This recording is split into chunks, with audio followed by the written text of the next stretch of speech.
إن الحمد لله نحمده ونستعينه ونستغفره ونعوذ بالله من شرور أنفسنا ومن سيئات أعمالنا.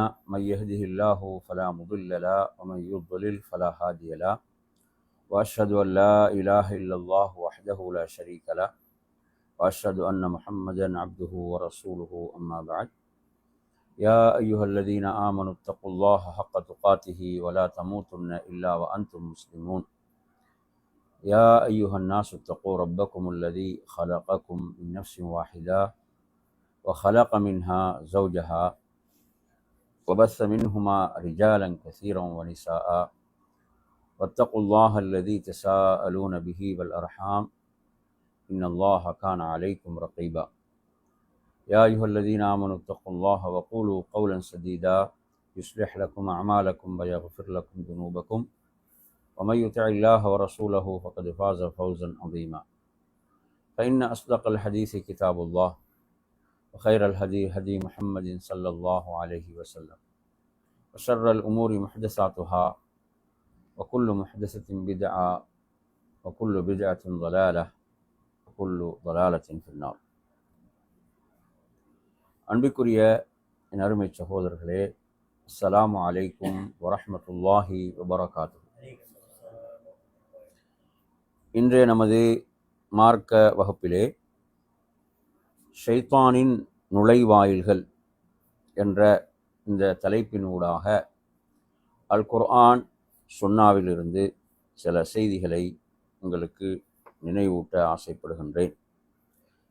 அன்பிற்குரிய அருமை சகோதரர்களே, இப்லீஸை நாம் எடுத்தால், இப்லீஸ் அல்லாஹுடைய கட்டளையை ஏன் மீறினான் என்பதை நாம் அல் குர்ஆனிலே படிக்கின்ற போது, மலக்குகளோடு இப்லீஸ் இருந்தாலும் அல்லாஹ் சொல்கிறான், மலக்குகள் ஆதமுக்கு சுஜூத் செய்த நேரத்தில் அவன் சுஜூத் செய்யாததற்குரிய காரணத்தை அல்லாஹ் சொல்கின்ற போது, வஸ்தக்பர, அவன் பெருமை அடித்தான், அவன் பெருமை கொண்டான், கர்வம் கொண்டான் என்று அல்லாஹு தஆலா குறிப்பிடுகின்றான். அவன் அல்லாஹுடைய கட்டளைக்கு மாறு செய்ததற்கான காரணம் அவன் கர்வம் கொண்டது, பெருமை அடித்தது, ஆணவம் கொண்டது. மலக்குகள் உண்மையிலே கர்வம் கொள்வதாக இருந்தால் அதற்கு மிக தகுதியானவர்கள் மலக்குகள். ஏனென்றால் அவர்கள் ஒளியால் படைக்கப்பட்டவர்கள், அவர்கள் நூர், ஒளியால் படைக்கப்பட்டவர்கள். மண்ணால் படைக்கப்பட்ட ஒருவருக்கு சுஜூத் செய்யுமாறு அல்லாஹ்வுடைய கட்டளை வந்தபோது இப்லீஸ் சிந்தித்திருக்க வேண்டும், ஒளியால் படைக்கப்பட்டவர்களே என்ன செய்தார்கள்? சுஜூத் செய்தார்கள் என்றால் நெருப்பால் படைக்கப்பட்ட நான் ஏன் கர்வம் கொள்ள வேண்டும்? நெருப்பால் படைக்கப்பட்ட நான் ஏன் கர்வம் கொள்ள வேண்டும்? ஒளியால் படைக்கப்பட்டவர்கள் என்ன செய்து விட்டார்கள்? சுஜூத் செய்து விட்டார்கள். ஏன்? அது அல்லாஹுடைய கட்டளை, அல்லாஹுடைய கட்டளை. கட்டளை எங்கிருந்து வருகிறது என்றுதானே பார்க்க வேண்டும். கட்டளை ரப்பிடமிருந்து வந்த கட்டளை. எனவே நறுமையான சகோதரர்களே, இப்லீஸ் என்ன செய்தான்? கர்வம் கொண்டான், ஆணவம் கொண்டான். சரி, அல்லாஹுடைய கட்டளைக்குத்தான் மாறு செய்து விட்டான் என்றால் அதன் பிறகு அவன் தௌபா செய்து மீண்டிருக்கலாமா? இல்லையா? அவன் தௌபா செய்து மீண்டிருக்கலாம். ஆனால் அவன் தௌபா செய்து மீளவில்லை. அல்லாஹ் கேட்டபோது, எனது கையால் படைத்த ஆதமுக்கு நீ ஏன் சுஜூத் செய்யவில்லை? மா மனஅக அன் தஸ்ஜுத், உனக்கு எது தடையாக இருந்தது சுஜூத் செய்வதற்கு? அல்லாஹ் என்னை மன்னித்து விடுன்னு அவன் சொல்லவில்லை. அவன் சொன்னது, என்னை நீ நெருப்பால் படைத்திருக்கிறாய், ஆதமை நீ மண்ணால் படைத்திருக்கிறாய், களிமண்ணால் படைத்திருக்கிறாய் என்று அவன் என்ன செய்தான்? தனது தவறை நியாயப்படுத்தினான், தனது தவறை நியாயப்படுத்தினான். எனவே அவனுடைய அந்த குருட்டு வாதம் என்னவென்றால், அதாவது மண்ணால் படைக்கப்பட்டவரை விட நெருப்பால் படைக்கப்பட்டவர் என்ன சிறந்தவர் என்ற ஒரு வழிகட்ட சிந்தனையை அவன் எடுத்தான். இந்த இடத்துல நாங்கள் கவனிக்க வேண்டிய விஷயம் என்னவென்றால், இப்லீஸ் எந்த காரணத்தினால் வழிகட்டானோ, இப்லீஸ் எந்த காரணத்தினால் வழிகட்டானோ அந்த பெருமை, கர்வம், ஆணவம், இதை கொண்டு நிச்சயமாக அவன் மனித சமுதாயத்தை வழிகெடுப்பான். அவன் வழிகட்ட இந்த குணம் இருக்கிறது, இந்த தீய குணம், இந்த கெட்ட குணம், இந்த கெட்ட குணத்தின் மூலமாக அவன் எப்படி நரகத்துக்குரியவனாக அவன் மாறினானோ நிச்சயமாக அவன் என்ன செய்வான் என்றால் மனித சமுதாயத்தை இந்த தீய குணத்தின் மூலம் நிச்சயமாக வழிகெடுப்பான். புரியுது அவன் சொல்றது? அவன் டைரக்டாக நேரடியாக வராமல் என்ன செய்வான்? இன்டைரக்டாக வருவான். அப்படிதானே? இன்றைக்கு பெருமை கொள்பவர்கள் கூட அதற்கு பல காரணங்களை வைத்திருக்கிறார்கள். பெருமை கொள்பவர்கள் கூட, கர்வம் கொள்பவர்கள் கூட என்ன செய்யறாங்க? அதுக்கு பல காரணங்களை, நியாயங்களை வைத்திருக்கிறார்கள். பார்க்கிறோமா இல்லையா? எனவே நறுமையான சகோதரர்களே, இப்ப நன்றாக புரிந்து கொள்ளுங்கள். நபி ஸல்லல்லாஹு அலைஹி வஸல்லம் அவர்கள் கிபிர், பெருமைக்கு கொடுத்த விளக்கம் என்ன? பெருமைக்கு கொடுத்த விளக்கம் என்ன என்று பார்த்தீர்கள் என்று சொன்னால், ஒன்று சத்தியத்தை ஏற்க மறுத்தல். ஒன்றென்ன? சத்தியத்தை ஏற்க மறுத்தல். சத்தியத்தை அப்ப ஏற்க மறுத்தலுக்கு எது காரணமாக இருக்கிறது? பெருமை காரணமாக இருக்கிறது. அப்படிதானே? ஃபிரௌனை பொறுத்தவரையில ஃபிரௌன், அதாவது பனு இஸ்ரவேலர்கள் எனக்கு அடிமையாக இருக்கிறார்கள், பனு இஸ்ரவேலர்கள் எனக்கு அடிமையாக இருக்கிறார்கள். அப்ப அந்த சமூகத்திலிருந்து வந்த ஒருவர் என்ன செய்வது? சத்தியத்துக்கு அழைப்பதா, நான் அவருக்கு வழிபடுவதா, கட்டுப்படுவதா என்ற ஆணவம், கர்வம் அவனை என்ன செய்தது? சத்தியத்தை ஏற்க மறுத்தது. அல்லாஹ் குர்ஆன்ல எந்த அளவுக்கு சொல்கிறான்? அதாவது வஜஹது பிஹா வஸ்தைகனத்ஹா அன்ஃபுஸுஹும். எப்படி? அவர்கள் மறுத்தாலும் அவங்களோட உள்ளங்கள் என்ன செய்தன? அதை உண்மை என்று ஏற்றுக்கொண்டன. அவர்கள் மறுத்தாலும் அல்லாஹ் குர்ஆன்ல எப்படி சொல்றான்? அவர்களுடைய உள்ளங்கள் மூசா கொண்டு வந்திருப்பது சத்தியம், மூசா சொல்வது சத்தியம் என்பதை அவர்களுடைய உள்ளங்கள் என்ன செய்தன? ஏற்றுக்கொண்டு என்று அல்லாஹ் தஆலா சொல்றான். பாருங்க. எனவே மறுத்தார்கள் என்பதை அல்லாஹ் குர்ஆன்ல சொல்கிறான். எனவே அவர்கள் அநியாயமாகவும் ஆணவத்தாலும் மறுத்தார்கள் என்று ரப்புல் ஆலமீன் சொல்கிறான். என் அருமையான சகோதரர்களே, அடுத்து ரசூலுல்லாஹ் என்ன விளக்கம் சொன்னாங்க பெருமைக்கு? பிறரை இழிவாக கருதுதல். அப்படிதானே? இப்லீஸ் அங்க என்ன செய்தான்? ஆதம் அலைஹிஸ்ஸலாத்தை இழிவாக கருதினான். அந்த பண்பு அங்க இருக்குது இல்ல, பெருமையில் ரசூலுல்லாஹ் சொன்னாங்களே. அப்ப இப்லீஸ் என்ன செய்தான்? ஆதம் அலைஹிஸ்ஸலாத்தை எப்படி பார்த்தான்? இழிவாக. அதாவது அவரை நீ களிமண்ணால் படைத்திருக்கிறாய், என்னை நீ நெருப்பால் படைத்திருக்கிறாய் என்று என்ன செய்தான்? அந்த பெருமையுடைய வெளிப்பாடுதான் அங்கு அவன் ஆதம் அலைஹிஸ்ஸலாத்தை அவனை இழிவாக பார்க்க செய்தது. எனவே அருமையான சகோதரர்களே, இந்த இடத்துல இப்லீஸ் நுழையக்கூடிய ஒரு ஆபத்தான வாயில் தான் எது? பெருமை. எந்த வாயில்? பெருமை. நமக்குள் என்ன செய்யும்? பெருமை வரும். பெருமை வந்து விட்டால் அது எதற்கு தடையாக இருக்கும்? எதற்கு? சத்தியத்தை ஏற்றுக்கொள்வதற்கு, உண்மையை ஏற்றுக்கொள்வதற்கு அது தடையாக இருக்கும். அதற்கு நாங்கள் நிறைய நபிமார்களுடைய வரலாறுகள் ஆதாரங்களை அடுக்கி கொண்டே போகலாம் இல்லையா? நிறைய ஆதாரங்களை அடுக்கி கொண்டே நாம் என்ன செய்யலாம்? போகலாம். புரியுது அவங்க சொல்றது? அருமையான சகோதரர்களே, இப்ப யூதர்கள் சத்தியத்தை தெரிந்து ஏன் ஏற்றுக்கொள்ள மறுத்தார்கள்? அவர்கள் சொன்னார்கள், நாம் தான் உயர்ந்தவர்கள், நாங்க தான் யாரு? நஹ்னு அப்னாஉல்லாஹ், நாங்கள் அல்லாஹ்வுடைய மக்கள் என்றார்கள், அல்லாஹ்வுடைய ஆண் மக்கள் என்றார்கள்.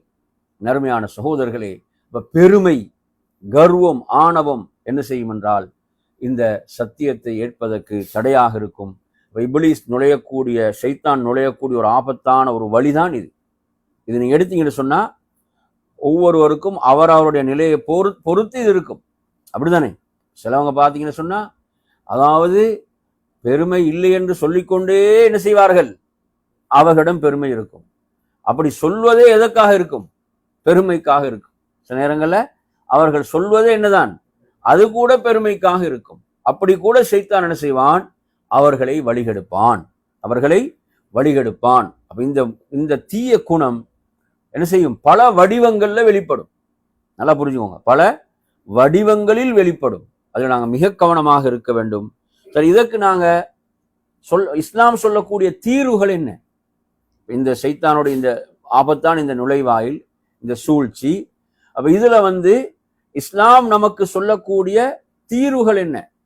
இந்த பெருமை ஆணவம் நமக்குள் வராமல் இருப்பதற்கு என் அருமையான சகோதரர்களே, மார்க்கம் சொல்லக்கூடிய அழகான வழிகாட்டல்கள்ல முதலாவது தீர்வுதான் ஒரு மனிதன் தனது ரப்பை அறிந்து கொள்ளுதல். ஒரு மனிதன் தனது ரப்பை அறிந்து கொள்ளுதல். அல்லாஹ் யார்? சுப்ஹான் அல்லாஹ். அல்லாஹ்வுடைய மகத்துவம் என்ன? அல்லாஹ்வுடைய மகத்துவம் என்ன?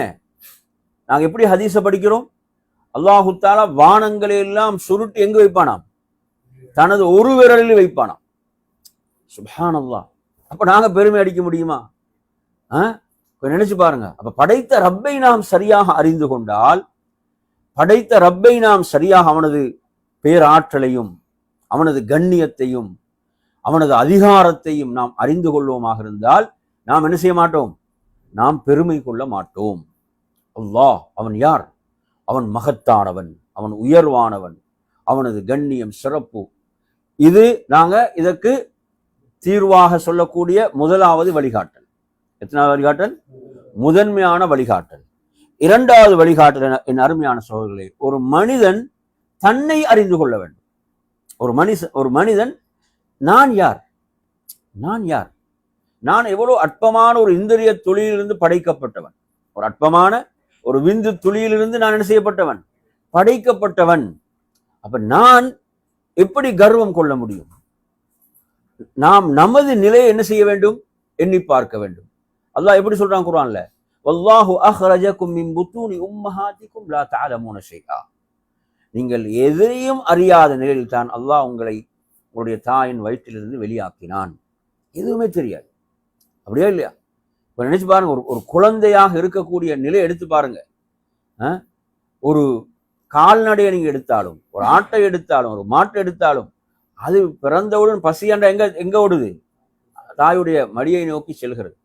ஆனால் ஒரு குழந்தை, ஒரு மனிதன், அவன் பிறக்கின்ற போது குழந்தை பிறந்தவுடன் அவனுக்கு அழத்தான் தெரியுமே தவிர வேற எதுவுமே தெரியாது. லா தஅலமூன ஷைஆ. இவைகள் எல்லாம் நாம் என்ன செய்ய வேண்டும்? எண்ணி பார்க்க வேண்டும். நாம் நமது நிலையை அறிந்து கொள்வோமாக இருந்தால், அறிஞர்கள் சொல்வது போன்று நாம் எதை சுமந்து கொண்டிருக்கிறோம். எனவே அருமையான சகோதரர்களே, ஒரு மனிதன் தனது நிலையை அறிந்து கொள்வது எதை விட்டு தடுக்கும்? அவனை பெருமையை விட்டு, ஆணவத்தை விட்டு, கர்வத்தை விட்டு தடுக்கும். அப்படிதானே? ஒரு மனிதன் ஒரு சாதாரண ஒரு நோயை கூட அவனால் தாங்கிக் கொள்ள முடியாது. ஒரு சாதாரண ஒரு நோயை ஒரு மனிதன் என்ன செய்ய முடியாது? தாங்கிக் கொள்ள முடியாது. சாதாரண ஒரு வேதனையை தாங்கிக் கொள்ள முடியாது. இவ்வளவு பலவீனமாக தான் மனிதன் இருக்கிறான். அல்லாஹ் சொல்வது போன்று ஹுலிகல் இன்சானு தைஃபா. மனிதன் பலவீனமானவனாக படைக்கப்பட்டிருக்கிறான். அப்படித்தானே? மனிதனுக்கு தனது கவலைகளை மறைத்து கொள்ள முடியாது. அது முகத்தில் என்ன செய்ய விடும்? அது வெளிப்பட்டு விடும். மனிதனுக்கு அது கூட முடியாது. அப்ப எவ்வளவு ஒரு பலவீனமான ஒரு படைப்பாக மனிதன் இருக்கிறான். அப்ப மனிதன் தனது நிலையை அறிந்து கொள்வது என்பது அது எதை விட்டு அவனை தடுக்கும்? சொல்லுங்க. அவன் கர்வம் கொள்வதை விட்டு, ஆணவம் கொள்வதை விட்டு தடுக்கும். இது இரண்டாவது வழிகாட்டல். மூன்றாவது வழிகாட்டலின் அருமையான சகோதரர்களே, அதாவது பெருமையை அலங்கரித்து காட்டக்கூடிய எதிரியை பற்றி அறிந்து கொள்ள வேண்டும். பெருமையை அலங்கரித்து காட்டக்கூடிய எதிரி யாரு? ஷைத்தான். அவன் என்ன செய்வான்? அதை அலங்கரித்து காட்டுவான், அதை அலங்கரித்து காண்பிப்பான். அப்ப எனவே நாம் அவனுடைய சூழ்ச்சிகளை அறிந்து கொள்ள வேண்டும். அவன் வரக்கூடிய ஒரு ஆபத்தான ரூட் தான் இந்த ரூட். எது? கர்வம், பெருமை, ஆணவம் என்பது. என் அருமையான சகோதரர்களே, என்ன செய்யும்? இது ஒருவனை அவனே அழித்துக் கொள்வதற்கு காரணமாக இருக்கக்கூடிய ஒரு ஆபத்தான குணம் தான் இது, இந்த கர்வம், பெருமை என்பது. எனவே அல்லாஹ்வுடைய தூதர் அதனால சொன்னாங்க, அணுவளவு ஒருவனுடைய உள்ளத்தில் பெருமை இருந்தாலும் அவன் சொர்க்கம் நுழைய மாட்டான ஹதீஸ் இருக்கிறது. எனவே அருமை சகோதரர்களே, அப்ப நாம் யாரை அறிந்து கொள்ள வேண்டும்? இப்லீஸ், அந்த ஷைத்தான் எப்படியெல்லாம் இதை அலங்கரித்து காண்பிப்பான், இதை அலங்கரித்து காண்பிப்பான். இதில் நாங்க மிக கவனமாக யாரை அறிந்து கொள்ள வேண்டும்? அந்த எதிரியை ஷைத்தானை அறிந்து கொள்வது மூன்றாவது.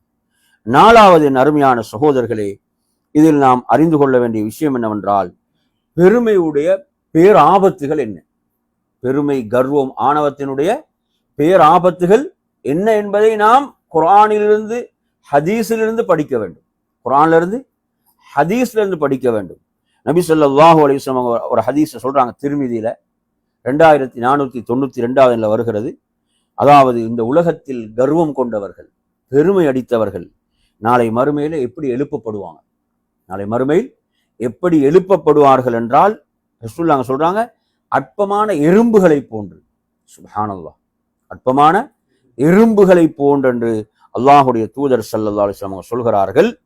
அதாவது மனித தோற்றம்தான், ஆனால் அற்பமான நிலையிலே எழுப்பப்படுவார்கள் என்று சொல்லிவிட்டு அடுத்து சொல்றாங்க, அவர்களை எல்லா இடங்களிலும் இழிவு சூழ்ந்து கொள்ளும். அவங்களை எல்லா இடங்களும் எது சூழ்ந்து கொள்ளுமா? இழிவு சூழ்ந்து கொள்ளும். அவர்களை இழிவு என்பது மூடிக்கொள்ளும் என்று ரசூலுல்லாஹ் சொல்லிவிட்டு சொல்றாங்க, அவர்கள் நரகத்துக்கு இழுத்து செல்லப்படுவார்கள். நரகத்துல ஒரு சிறை இருக்கிறது, நரகத்துல ஒரு ஜெயில் இருக்குது. இந்த ஹதீஸ் அப்படி வருது. ரசூலுல்லாஹ் சொல்றாங்க, அதுக்கு பேர் அதாவது பூலஸ் என்ற ஒரு பேர் ரசூலுல்லாஹ் சொல்றாங்க. அந்த ஜெயிலுக்குரிய பேர். என் அருமையான சகோதரர்களே, அதில் அவர்கள் போடப்படுவார்கள். அங்கு நரகவாசிகளுடைய அந்த சேல், அவர்களுடைய இரத்தம், இவைகள் தான் அவர்களுக்கு புகட்டப்படும் என்று அல்லாஹ்வின் தூதர் ஸல்லல்லாஹு அலைஹி வஸல்லம் சொல்றாங்க. இவ்வளவு பெரிய இழிவு என்று பாருங்க, இவ்வளவு பெரிய கேவலம் என்று பாருங்க. எனவே நாம் எதை அறிந்து கொள்ள வேண்டும்? கர்வம், பெருமையுடைய மோசமான விளைவுகள் என்ன என்பதை குர்ஆன்ல இருந்து ஹதீஸ்ல இருந்து நாம் என்ன செய்ய வேண்டும்? நாம் தெரிந்து கொள்ள வேண்டும். இது எத்தனாவது தீர்வு? நாலாவது தீர்வாக நான் இதிலே உங்களுக்கு சொல்கிறேன். அருமையான சகோதரர்களே, அதே போன்று நாம் தெரிந்து கொள்ள வேண்டிய விஷயம் என்னவென்றால், அதாவது பணிவோடு நடப்பதனுடைய சிறப்பு என்ன? பணிவோடு நாம் நடக்கிறோம் என்றால் பணிவுக்குரிய சிறப்பு என்ன? நபி அவங்க ஒரு முறை கேட்குறாங்க, அலா தஸ்மஊன், நீங்க செவியேற்க மாட்டீங்களா, காது கொடுத்து கேட்க மாட்டீங்களா? அலா தஸ்மஊன் என்று 2 தடவை கேட்குறான். கேட்டுவிட்டு சொல்றாங்க, அதாவது இன்னல் பதாதத மினல் ஈமான் என்று 2 தடவை சொல்றான். பணிவென்பது ஈமானில் நின்றும் உள்ளதாகும், பணிவென்பது ஈமானில் நின்றும் உள்ளதாகும். நபி ஸல்லல்லாஹு அலைஹி வஸல்லம் சொல்றாங்க, யார் அல்லாஹ்வுக்காக பணிவாக நடக்குகின்றாரோ அல்லாஹ் என்ன செய்வார்? அவரை அல்லாஹ் உயர்த்துகிறான், அல்லாஹ் அவரை உயர்த்துவான் என்று நபி ஸல்லல்லாஹு அலைஹி வஸல்லம் சொல்கிறார்கள். அதே போன்று இதுல நாங்க இறுதியான தீர்வு என்னவென்றால், என் அருமையான சகோதரர்களே, இறுதியான தீர்வு எத்தனாவது? 5வது தீர்வு என்ற, அதாவது நாம் இந்த கர்வம் கொள்ளக்கூடியவர்கள், ஆணவம் கொள்ளக்கூடியவர்கள் நாங்கள் பாதுகாப்பு தேடணும் அல்லாஹ்விடத்தில். நாங்கள் அவங்களோட உட்கார்ந்தோம்னா நாங்கள் என்ன செய்வோம்? நமக்கும் அந்த மோசமான குணங்கள் தான் நம்மிடம் குடிகொள்ளும். இப்ப மூசா அலைஹிஸ்ஸலாம் என்ன சொன்னாங்க? குர்ஆன்ல பாருங்க, 40வது அத்தியாயம் 27வது வசனம். வகால மூசா இன்னி உத்து பி ரப்பி வ ரப்பிக்கும் மின் குல்லி முதகப்பிரின் லா யுமினு பியௌமில் ஹிசாப். மூசா அலைஹிஸ்ஸலாம் அந்த ஃபிர்அவுனுடைய சபையிலிருந்து சொன்ன வார்த்தை என்னவென்றால், அதாவது எனது ரப்பிடம், உங்களுடைய ரப்பிடம் நான் பாதுகாப்பு தேடுகிறேன். எதை விட்டு? மின் குல்லி முதகப்பிர், ஒவ்வொரு பெருமை அடிப்பவனிடமிருந்தும், ஒவ்வொரு கர்வம் கொள்ளக்கூடியவன், பெருமை அடிப்பவனிடமிருந்து நான் பாதுகாப்பு தேடுகிறேன். யார் அந்த பெருமை அடிப்பவன்? லா யுமினு பியௌமில் ஹிசாப், அந்த விசாரணையுடைய நாளை அவன் என்ன செய்ய மாட்டான்? நம்பிக்கை கொள்ள மாட்டான். விசாரணையுடைய அந்த நாளை நம்பிக்கை கொள்ளாத ஒவ்வொரு பெருமைக்கான இருந்து நான் அல்லாஹ்விடம் என்ன செய்கிறேன்? பாதுகாப்பு தேடுகிறேன். அருமையான சகோதரர்களே, எனவே இங்கு நான் சொன்ன இவைகள் எல்லாம் என்ன? தீர்வுகள். இந்த தீய குணத்தை விட்டு நாம் நம்மை காத்து கொள்வதற்கு உள்ள தீர்வுகள். எனவே ஷைத்தானுடைய அந்த மோசமான நுழைவாயில்கள்ல நாங்க முதல்ல உங்களுக்கு சொன்னதுதான் என்ன? கிபிர், எது? பெருமை, ஆணவம். இதிலிருந்து நாம் என்ன செய்ய வேண்டும்? அல்லாஹ்விடத்துல பாதுகாப்பு தேட வேண்டும் என்பது இதுல இறுதியாக நாம் சொன்ன விஷயம். 2வது என் அருமையான சகோதரர்களே, 2வது ஷைத்தானுடைய நுழைவாயில்கள்ல குர்ஆன்ல நீங்க பார்க்கலாம், அல்லாஹ் சொன்னா யஇதுஹும் வயுமன்னீஹிம், அவன் என்ன செய்வானாம்? வாக்களிப்பான். என்ன செய்வானாம்? வாக்களிப்பான். அடுத்தது அவன் ஆசை காட்டுவான். என்ன செய்வான்? ஆசை காட்டுவான். இது அவனது ஒரு நுழைவாய். நிறைய பேர் பார்த்தீங்கன்னா உள்ள நிம்மதியை இழக்கிறது எதனால? இந்த பேராசை. அப்ப இந்த ஆசைகளை காட்டக்கூடியது அவனது ஒரு சூழ்ச்சி. அப்படிதானே? ஆதம் அலைஹிஸ்ஸலாம் அவர்கள், ஹவ்வா அலைஹிஸ்ஸலாம் இருவரும் சொர்க்கத்துல அவங்க விரும்பிய வாழ்க்கையை வாழ்வதற்கு அனுபவிப்பதற்கு திறந்து கொடுக்கப்பட்டது. ஒரே ஒரு மரத்தை தான் நெருங்கக்கூடாது. ஒரே ஒரு மரத்தை தான் அவர்கள் நெருங்கக்கூடாது. ஆனால் இப்லீஸ் அதாவது என்ன ஆயுதத்தை பயன்படுத்தினான்? இவர்களை வழிகெடுப்பதற்கு அவன் நுழைந்த நுழைவாயில் எது? அதாவது அவர்கள் இருவருக்கும் அவன் சொன்னது, உங்களுக்கு நான் ஒரு நிரந்தரமான மரத்தை உங்களுக்கு சொல்லித்தரட்டுமா? ஷஜரத்துல் ஹுல்த். அதாவது நீங்க நிலையாக சொர்க்கத்தில் இருப்பீங்க. நீங்க நிலையாக சொர்க்கத்தில் இருப்பீங்க. நீங்க ரெண்டு பேரும் என்ன மலக்குகளாகவே மாறிவிடுவீர்கள், நிரந்தரமாக இருப்பீர்கள் என்று அல்லாஹ்வின் மீது சத்தியமிட்டெல்லாம் சொன்னான். எனவே அவன் என்ன செய்தான்? அவர்களுக்கு ஆசை வார்த்தைகளை தான் கொடுத்தான். என்ன ஆசை வார்த்தைகளை கொண்டுதான் அவர்களை அவன் என்ன செய்தான்? மயக்கினான். எனவே அவைகள், அந்த ஆசை வார்த்தைகள் தான் அவர்கள் வழிகெடுவதற்கு காரணமாக அமைந்தன. அப்ப இதை நாங்க புரிந்து கொள்ள வேண்டும். அப்ப ஷைத்தான் என்ன செய்வான்? இன்னைக்கு நீங்க பார்க்கலாம், நமது ஊர்களில் கூட சிலர் இருப்பாங்க, என்ன செய்வாங்க? ஒரு அளவு வசதியோட இருப்பாங்க. ஆசை என்ன செய்யாது? விடாது. ஷைத்தான் என்ன செய்வான்? ஷைத்தானை பொறுத்தவரையில மனிதர்கள் ரூபத்துல அட்வைஸ் பண்ணுவான். அப்படிதானே? மனித ரூபத்துல நிறைய பேர் அட்வைஸ் பண்ணுவார்கள். நீங்க என்ன செய்யுங்க, அப்படி பண்ணுங்க, லீஸ் பண்ணி ஒரு வண்டி எடுங்க, ஒரு வாகனத்தை எடுங்கன்னு வட்டியில் எப்படியாவது உழச் செய்வார்கள். விழச் செய்து அடுத்து பார்த்தீங்கன்னா அவன் ஏதோ ஒரு நிம்மதியில் இருந்திருப்பானே, அந்த நிம்மதியை இழந்து உள்ளதையும் பறி கொடுக்கக்கூடிய நிலைகள் நாங்கள் சமுதாயத்தில் நிறைய பார்க்குறோமா இல்லையா? எனவே நறுமையான சகோதரர்களே, இவன் இவ்வாறு என்ன செய்கிறான்? அடுத்தது இழிவு கேவலத்தையும் அவன் செய்வான். வழிகெடுப்பது மட்டுமல்ல, இதனால என்ன செய்வாங்க? நிறைய பேர் கேவலப்படுவார்கள். தன்மானத்தோடு இருந்த பலர் என்ன செய்வாங்க? கேவலப்படுகின்ற ஒரு தலைக்குனிவு ஏற்படுகின்ற நிலைகள் எல்லாம் உருவாகும். என்ன காரணம்? பேராசை. என்ன செய்யறது? பேராசைக்காக கடன் என்றும் வட்டி என்றும் இப்படி அவைகளில் வீழ்ந்து கடைசியில் பார்த்தீங்கன்னு சொன்னா அவங்க சமூகத்தில் கண்ணியமாக கௌரவமாக இருந்தவர்கள் என்ன செய்வாங்க? கேவலப்பட்டு போவார்கள். அந்த கேவலமும் ஷைத்தானுடைய சூழ்ச்சி தான். அவன் என்ன செய்வான்? அவன் வழிதவரச் செய்வது மட்டுமல்ல, அவன் இழிவுபடுத்துவான், அவன் கேவலப்படுத்துவான். எனவே நறுமை சகோதரர்களே, இதுவும் அவனுடைய ஷைத்தானுடைய ஒரு நுழைவாயில். எது? என்ன செய்வது? ஆசைகளை காட்டுவது, பேராசையை அவன் உண்டாக்குவது. அல் குர்ஆன்ல அல்லாஹு தஆலா எப்படி சொல்கிறான்? குர்ஆன்ல நீங்க எடுத்து படிச்சு பார்த்தீங்கன்னா ரப்புல் ஆலமீன் சொல்கிறான். அவன் எப்படி சொன்னான் அல்லாஹ்விடத்துல? கால ரப்பி பிமா அகுவைத்தனி, நீ என்ன செய்து விட்டாய்? வழிகெடுத்து விட்டாய்.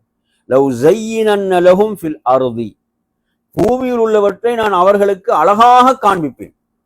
பூமியில் உள்ளது எப்படி காண்பி? அவர்களுக்கு அலங்கரித்து காண்பிப்பேன்.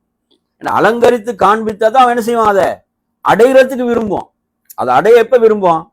அதை அலங்கரித்து அதை ஜோடித்து அழகுபடுத்தி காட்டினால்தான். அப்ப அதுக்கு என்ன தேவை? அழகுபடுத்தி காட்டுறதுக்கு இன்றைக்கு நாங்க என்ன பார்க்கிறோம்? விளம்பரங்கள். எந்த உலகத்துல வாழ்ந்து கொண்டிருக்கிறோம்? விளம்பர உலகத்துல. இந்த உலகம் விளம்பர உலகம். எங்கட வாழ்க்கையை நாங்க முடிவு செய்யறது இல்லை. அப்படிதானே? நாங்க பயன்படுத்துற மொபைலை நாங்களா முடிவு செய்யறோம். அது விளம்பரம் என்ன செய்யுது? அதுதான் முடிவு செய்யுது. அப்ப ஒவ்வொன்றும் என்று என்ன செய்யுது? அப்ப ஒரு வீட்டை நீங்க கட்டுவதாக இருந்தாலும் எதை நீங்க எடுத்தாலும் அதை நாங்க விரும்பினோம் இல்லை. என்னது?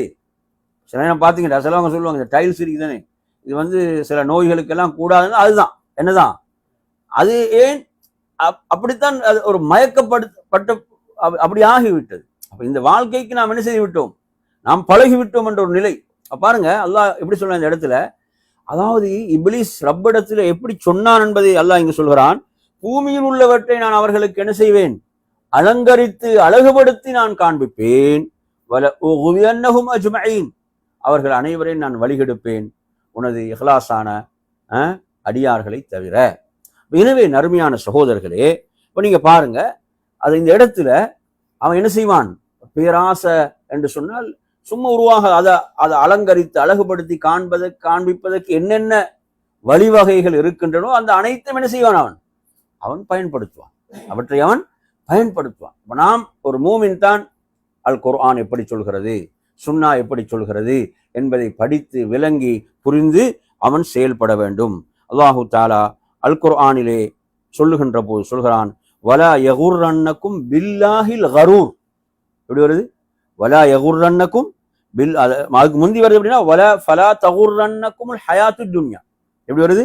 ஃபலா தகுர்ரன்னக்குமுல் ஹயாத்து துன்யா. உலக வாழ்க்கை உங்களை ஏமாற்றிவிட வேண்டாம். இது ஒன்று. யாருடைய வசியத் இது?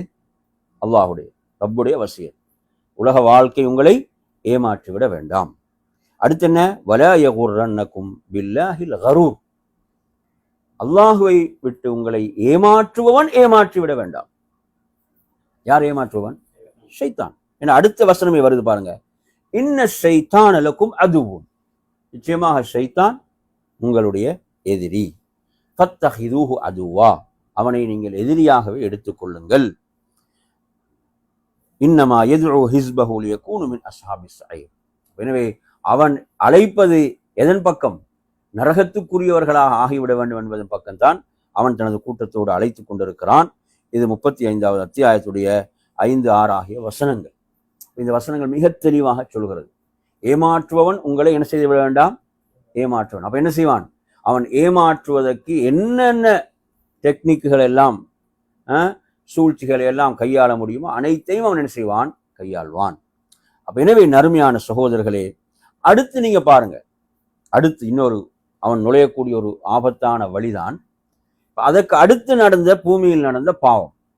அதற்கு அடுத்து பூமியில் நடந்த முதல் பாவத்தை நீங்க எடுத்தீங்கன்னா, ஆதம் அலைஹிஸ்ஸலாத்துடைய 2 பிள்ளைகள், ஆதம் அலைஹிஸ்ஸலாத்துடைய 2 பிள்ளைகள். அல்லாஹ் இந்த வரலாற்றை குர்ஆனிலே சொல்கிறான். அப்ப எனவே இவர்கள் இருவருக்கும் மத்தியில் நடந்த அந்த உரையாடல், அல்லாஹ் சொல்வது போன்று, இது கர்ரபா குர்பானன் ஃபதுகுப்பில மின் அஹதிஹிமா வலம் யுதகப்பல் மினல் ஆகர். ஒருவரிடமிருந்து ஏற்றுக்கொள்ளப்பட்டது. 2 பேரும் 2 குர்பான் கொடுக்குறாங்க. ஒருவரிடமிருந்து அல்லாஹ் ஏற்றுக்கொண்டான், மற்றவரிடமிருந்து அல்லாஹ் என்ன செய்யல? ஏற்றுக்கொள்ளவில்லை. இப்போ நாங்கள் முன்னுள்ள நபிமாவுடைய காலத்தில் ஒரு அமல் ஏற்றுக்கொள்ளப்படுவது சம்பந்தமாக நாங்கள் என்ன படிச்சிருக்கிறோம்? எப்படி ஏற்றுக்கொள்ளப்படும் என்று படிச்சிருக்கிறோம்? வானத்திலிருந்து ஒரு நெருப்பு வரும் என்று படிச்சுக்கிறோம் தானே. ஒரு யுத்தம் நடக்குவீங்களே, ஒரு போர் நடக்குது. இந்த போர் நடந்து முடிந்த பிறகு அந்த போர்ல கிடைக்கக்கூடிய கனிமத் பொருட்கள் என்ன செய்யப்படும்? ஒரு இடத்துல அப்படியே குவிக்கப்படும். இப்ப இந்த போர், இவங்க செய்த போர் அல்லாஹ்விடத்தில் ஒப்புக்கொள்ளப்பட்டதா இல்லையா என்பது எப்படி தெரியும் என்றால், அல்லாஹ் வானத்தில் என்ன செய்வான்? ஒரு நெருப்பை அனுப்புவான். அந்த நெருப்பு அதை சாப்பிட்டு விட்டால் அவங்க செய்த போர் என்ன செய்யப்பட்டு விட்டு? ஒப்புக்கொள்ளப்பட்டு விட்டு அர்த்தம். புரியுது அவன் சொல்றது? இப்படி ஒரு முறை முன்னுள்ள சமுதாயங்கள்ல இருந்தது என்பதை குர்ஆனும் சொல்கிறது. புரியுது அவன் சொல்றது?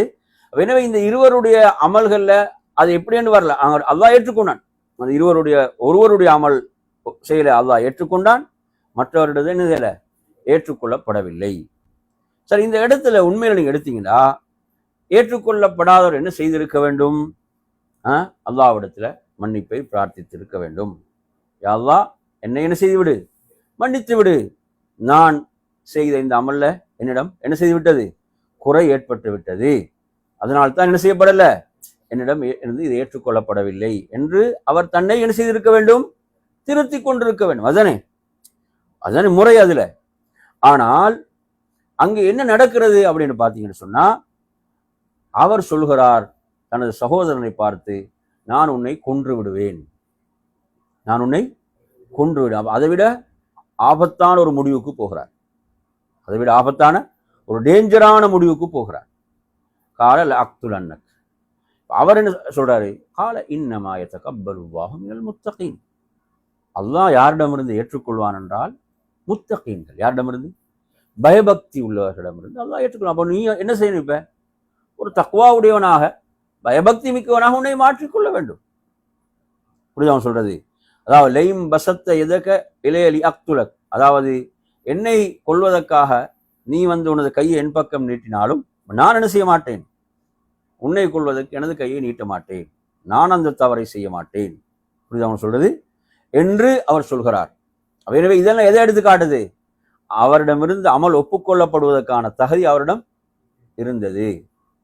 அமல் ஒப்புக்கொள்ளப்படுவதற்கான பண்புகள் யாரிடம் இருக்குது? அவரிடம் இருக்கிறது. எனவே நறுமையான சகோதரர்களே, அப்ப இந்த இடத்துல பாருங்க, அதாவது பெருமையும் இதற்குள் இருக்கிறது, பொறாமையும் இதற்குள் இருக்கிறது. எது இருக்கிறது?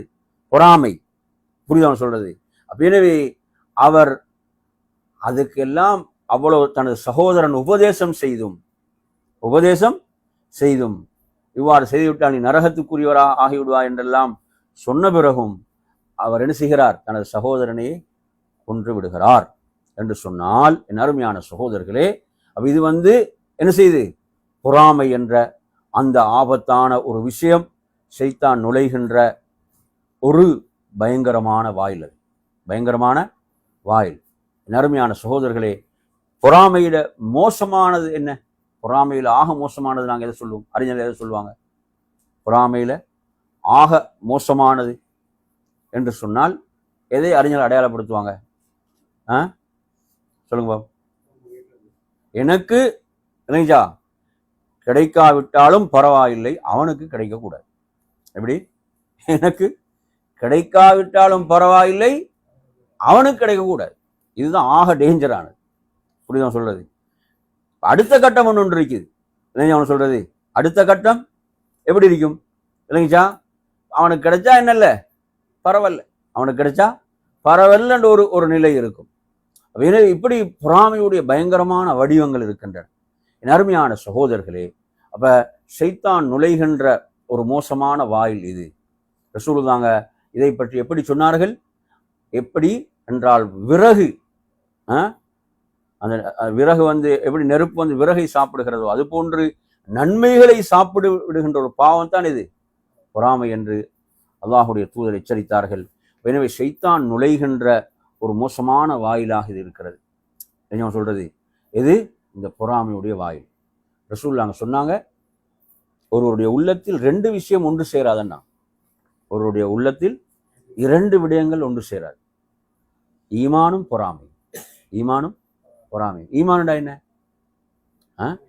அல்லாஹ் மீது முழுமையான நம்பிக்கை, அனைத்தும் அல்லாஹுடைய ஏற்பாட்டின்படிதான் நடக்கின்றன, அனைத்தையும் முடிவு செய்தவன் யாரு? அல்லாஹ். அவன் தீர்மானித்தபடிதான் அனைத்தும் நடக்கிறது என்றால் நாங்கள் ஏன் பொறாமை கொள்ள வேண்டும்? இது அல்லாஹுடைய முடிவு, ரப்புடைய முடிவு. எனவே ரப்புடைய முடிவை ஏற்றுக்கொள்வதில் ஒரு மூமினுக்கு ஏதாவது தடுமாற்றம் இருக்குமா? நிச்சயமாக இருக்காது. எந்த தடுமாற்றம் இருக்காது. அல்லாஹ் ரப்புல் ஆலமீன் அவன் குர்ஆன்ல எப்படி சொல்றான்? குர்ஆன்ல நீங்க எடுத்து பார்த்தீங்கன்னு சொன்னா அல்லாஹ் தஆலா சொல்றான், வஃபிஸ் ஸமாஇ ரிஸ்குக்கும் வமா துஅதுன். வஃபிஸ் ஸமாஇ ரிஸ்குக்கும் வமா துஅதுன். அதாவது அல்லாஹ் சொல்றான், வானத்தில் தான் உங்களுடைய ரிஸ்க் இருக்கிறது. வானத்துல தான் உங்களோட ரிஸ்க் இருக்கிறது. உங்களுக்கு வாக்களிக்கப்பட்டவைகள் இருக்கின்றன. வானத்துல எமக்கு உள்ள ரிஸ்கை யாராவது தடுக்கலுமா? நமக்கு எழுதப்பட்ட ரிஸ்கை, வானத்தில் உள்ள அந்த ரிஸ்கை யாராவது தடுக்க முடியுமா? நமக்கு எழுதப்பட்ட ரிஸ்கை யாராலும் தடுக்க முடியாது. இந்த வசனத்தை நம்பின ஒருவன் பொறாமை கொள்வானா? ஏன்? அல்லாஹ் எனக்கு எழுதியது. அதனாலதான் அறிஞர்கள் எப்படி சொல்லுவாங்கடா, அதாவது உனது ரிஸ்குடைய முகவரியை நீ அறியாவிட்டாலும், உனது ரிஸ்குடைய அட்ரஸை முகவரி உனக்கு தெரியாவிட்டாலும் அதுக்கு தெரியும் உனது அட்ரஸ், உனது முகவரி எதுக்கு தெரியும்? ஏன்னா அல்லாஹ் எழுதிவிட்டது. அல்லாஹ் எழுதிய ரிஸ்க், அல்லாஹ் எழுதிய அந்த ரிஸ்கை உலகத்தில் அடையாம ஒருவன் மரணிக்கவே மாட்டான். உலகத்துல ஒருவன் மரணிக்கவே மாட்டான். அல்லாஹ் எழுதிய ரிஸ்க் அவனுக்கு கிடைத்தே தீரும். எனவே நறுமையான இந்த வசனங்கள் நாங்கள் படிக்கும் போது நாம் ஏன் பொறாமை கொள்ள வேண்டும்? நாம் ஏன் பொறாமைப்பட வேண்டும்? இது அல்லாஹ் முடிவு செய்தது, அல்லாஹ் எழுதியது, அல்லாஹ் தீர்மானித்தது. அதனால சொன்னாங்க, ஈமானும் பொறாமையும் ஒரு உள்ளத்துல ஒன்று சேராதன்றான். ஒருத்தனுக்குள்ள பொறாமை மேலோங்குகிறதுன்றா எது பலவீனப்பட்டிருக்குது? ஈமான்ல பலவீனம் இருக்கிறது. ஈமான்ல பலவீனம் இருக்கிறது. அதை அவன் பலப்படுத்த வேண்டும், அதை அவன் சீர் செய்ய வேண்டும். எனவே நறுமையான சகோதரர்களே, அந்த அடிப்படையில் நமது இந்த தலைப்பை பொறுத்தவரை இன்ஷா அல்லாஹ் அடுத்த வகுப்பில் நாம் இதனுடைய தொடரை பார்ப்போம் என்று கூறி நிறைவு செய்கிறேன். وآخر دعوانا أن الحمد لله رب العالمين. والسلام عليكم ورحمة الله وبركاته.